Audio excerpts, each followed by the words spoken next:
నమస్తే మిత్రులారా, నేను మీ శ్రీనివాస్ చౌహాన్ అడ్వకేట్.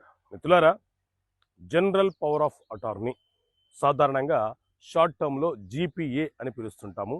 జీపీఏ అంటే ఏంటి? సో మిత్రులారా, మన దేశంలో రిజిస్ట్రేషన్ యాక్ట్ 1908 అనే చట్టం ఉంది. ఇందులోని సెక్షన్ 33 ఏం చెప్తుంది అని అంటే, ఎవరైనా ఒక వ్యక్తి సుదూర ప్రాంతాల్లో ఉన్న సందర్భంలో కావచ్చు, లేకపోతే అనారోగ్యం పాలైపోయి ఆసుపత్రిలో ఉన్న సందర్భంలో కావచ్చు, తనకు తానుగా తన పనులను బాధ్యతలను నిర్వర్తించుకోలేని సందర్భంలో తన తరపున ఎవరైనా ఒక వ్యక్తి ఆ బాధ్యతలను నిర్వర్తించమని రాసిచ్చే పత్రాన్నే general power of attorney GPA అని పిలుస్తూ ఉంటాము.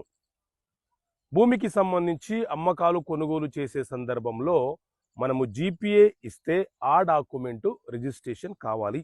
కానీ మన తరపున ఎవరైనా ఒక వ్యక్తి ఒక సివిల్ కేసు ఫైల్ చేయాలనుకున్నప్పుడు ఆ జీపీఏ రిజిస్ట్రేషన్ కాకపోయినా చెల్లుబాటు అవుతుంది. అయితే ఎవరైనా ఒక వ్యక్తి జీపీఏ ఇస్తే అతను బ్రతికి ఉన్న అన్ని రోజులు మాత్రమే ఆ జీపీఏ అనేది చెల్లుబాటు అవుతుంది.